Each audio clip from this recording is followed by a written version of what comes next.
तो भाई डिसिप्लिन अगर किसी भी चीज़ में मतलब माहिर होना है ना, किसी भी फील्ड में बहुत ज़्यादा अच्छा होना है, या अब जो तुम्हारा गोल है, जो हम लोगों का गोल है, उस गोल को अचीव करना है, तो उसका कुछ फार्मूला है जिसको अगर कोई अपना ले तो वो लाइफ में भाई कितना भी ज़िंदगी में कितना ही प्रॉब्लम क्यों ना हो, उस प्रॉब्लम को ज़रूर ओवरकम करके वो अपने गोल्स को अचीव कर लेगा। क्योंकि मैं भी उस चीज़ों को फील कर रहा हूँ, इसलिए मैं तुम्हें बता रहा हूँ। वो चीज़ क्या है, क्योंकि मैं भी मतलब इतना मतलब ऐसा नहीं है कि 30 साल 25 साल 20 साल 18 साल 16 साल 17 साल का हूँ। मैं भी बहुत कम एज का लड़का हूँ, और इस एज में मतलब बहुत चीज़ों को फील कर रहा हूँ, just applying by some formulas, not by now. मतलब लगभग मैं डेढ़ साल से भी नहीं, 2-2.5 साल से 2.5 ईयर से ऑलमोस्ट मैं डिसिप्लिन, कंसिस्टेंसी, इन सब चीज़ों को फार्मूला को अप्लाई करके अपने लाइफ में बहुत चीज़ों को देख रहा हूँ, बहुत चीज़ों को सीख रहा हूँ, बहुत चीज़ों से एक्सपीरियंस मिल रहा है। और जिस चीज़ों से एक्सपीरियंस मिल रहा है और इस चीज़ों में मैं दोबारा घुसता हूँ तो मैं बहुत अच्छा कर लूँगा। तो अल्टीमेटली अगर लाइफ में किसी भी फील्ड में अच्छा बनना है तो डिसिप्लिन होना बहुत ज़्यादा ज़रूरी है। डिसिप्लिन ये नहीं कि आज उठ गए और बहुत ज़्यादा मेहनत किया फिर कल कुछ नहीं काम किया। ये नहीं होता है कि कल का भी काम आज कर लिया और आज का भी काम पूरा आज ही कर लिया और कल फ्री। ऐसा डिसिप्लिन नहीं होता भाई। किसी भी काम को अगर तुम पहले तो ये देखो कि किस काम में तुमको आगे बढ़ना है, किस काम में सक्सेसफुल होना है। उसके बाद तुम पूरा लिस्ट बनाओ कि उस काम को अचीव करने के लिए, उस गोल्स को अचीव करने के लिए तुम्हें किस तरह की मेहनत करना होगा। और उसके बाद with pure discipline, consistency, hard work, smart work and dedication तुम उस चीज़ों में लग जाओ। मैं जानता हूँ कि ये टफ है, बहुत ज़्यादा टफ है, इतना भी ईजी नहीं है मैं जिस तरीके से बोल रहा हूँ। बट जैसे ही तुम इसको अपना आदत बना लोगे, हैबिट बना लोगे, वैसे ही सब कुछ भाई, तभी तो मज़ा है लाइफ में। मतलब एक वक्त आएगा जब सब कुछ नॉलेज हो जाएगा, एक्सपीरियंस हो जाएगा, सब कुछ हो जाएगा, आप अपना 100% दे रहे होंगे, आप 200% दे रहे होंगे, तब भी काम नहीं बन रहा होगा जस्ट बिकॉज आप ब्रेक इवन पे होंगे या अभी भी डाउन फेज पर होंगे।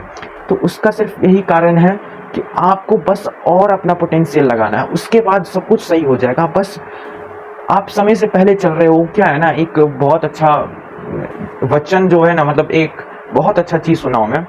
अगर कोई भी इंसान कम एज में सक्सेसफुल होने का भूख पाल लेता है ना, भूख उसको लग जाता है सक्सेसफुल होने का बहुत कम एज में, तो वो जो 30-40 साल का जो एज का जो इंसान है ना, उससे भी ज़्यादा वो डिप्रेस होता है।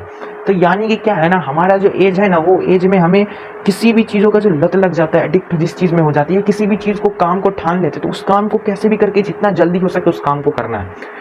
तो हमारा जब काम नहीं बनता रहता है, हम लोग डिमोटिवेट हो जाते हैं कि भाई इस काम में हम लोग सक्सेसफुल हो भी पाएंगे नहीं हो पाएंगे। आप इस चीज़ को नोटिस करना कि हमारे से जो भी बड़े लोग या जिनका एज बहुत बड़ा, लाइक 30 साल के 35 साल के हैं, वो बहुत आराम से डेडिकेशन के साथ 5 साल 6 साल 7 साल मेहनत करते हैं, उसके बाद उनको उस चीज़ का रिजल्ट मिलता है। और हम जैसे जो टीनेजर है, वहाँ मतलब टीनेजर है, इन शॉर्ट समराइज करूँ मैं तो, और हम लोगों में सक्सेस का जो भूख है, तो हम लोग चाहते कि आज मेहनत कर रहे, कल के कल सक्सेसफुल हो जाए। वैसा नहीं होता भाई, वैसा नहीं होता। मेरे को भी पहले ऐसा लगता था, लेकिन वैसा नहीं होता। हाँ, बट क्या है, यंग एज में मेहनत नहीं लगता।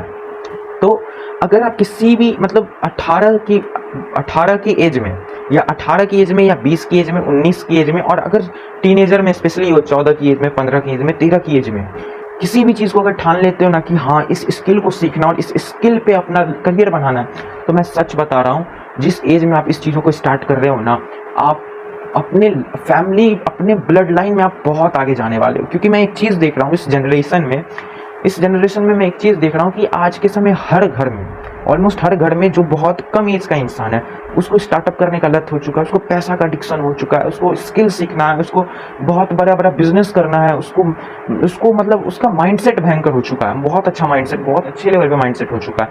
तो यानी कि कहीं ना कहीं पहले के समय क्या था ना, अभी भी गवर्नमेंट एग्जाम्स में बहुत ज़्यादा कॉम्पिटिशन है, लेकिन आने वाले 2 साल में, आने वाले 5 साल में इंडिया में भी स्टार्टअप रिवॉल्यूशन होने वाला है, और उसमें बहुत भयंकर वाला कंपटीशन होने वाला है। तो जितना अर्ली स्टार्ट करोगे ना, उतना ही लाइफ में बहुत ज़्यादा अपॉर्चुनिटी मिलेगा। तो अर्ली स्टार्ट के लिए ना भाई, एक ही चीज़ आपको करना होगा, हार्ड वर्क। क्योंकि जो लोग बोलते हैं ना स्मार्ट वर्क हो जाएगा, ये हो जाएगा, वो हो जाएगा, भाई स्मार्ट वर्क बस काम के लिए ही अच्छा होता है, लेकिन अगर आपको रियली में किसी चीज़ को अचीव करना है ना, तो आपको हार्डवर्क करना पड़ता है, आपको ओवर टाइम काम करना पड़ता है अपने धंधा में। 9 to 5 जॉब में तो ये भी है कि हाँ 9 to 5 करना है, बट बिजनेस में क्या है, आप सो भी नहीं पाओगे। लेकिन एक चीज़ है कि आपको इंटरेस्ट रहेगा, तब 24 घंटा काम करने के लिए कैपेबल रहोगे। तो डेडिकेशन और डिसिप्लिन के साथ किसी भी चीज़ को अगर आप चाहोगे ना, तो वो जरूर होगा आपके साथ। हाँ, एक स्पिरिचुअलिज्म फीलिंग लाना बहुत ज़्यादा इंपॉर्टेंट है, क्योंकि ये आपको गुड फोर्स के साथ आपको बहुत अच्छे बहुत पुश करता है, गुड फोर्स आपको ले जाता है अच्छी जगह पर। और सबसे इम्पॉर्टेंट चीज़, एक स्किल सीखो, क्योंकि जितना अर्ली स्टार्ट करोगे उतना ही आगे बढ़ोगे लाइफ में। क्योंकि विजय केडिया हो गए, राकेश झुनझुनवाला हो गए, ये लोग भी कहते हैं, वॉरेन बफेट भी हो गए, ये लोग भी कहते हैं कि जबकि ये लोग 13 की उम्र में 14 की उम्र में स्टॉक मार्केट में आए, तब भी ये लोग कहते हैं कि मैं बहुत लेट हो गया, अगर मैं अर्ली आया होता तो आज मैं बहुत दुनिया का सबसे रिचेस्ट पर्सन हो जाता, या लाइफ में और भी आगे मैं बहुत सारी अपॉर्चुनिटीज़ को ग्रैब करता। So just be discipline and that's all.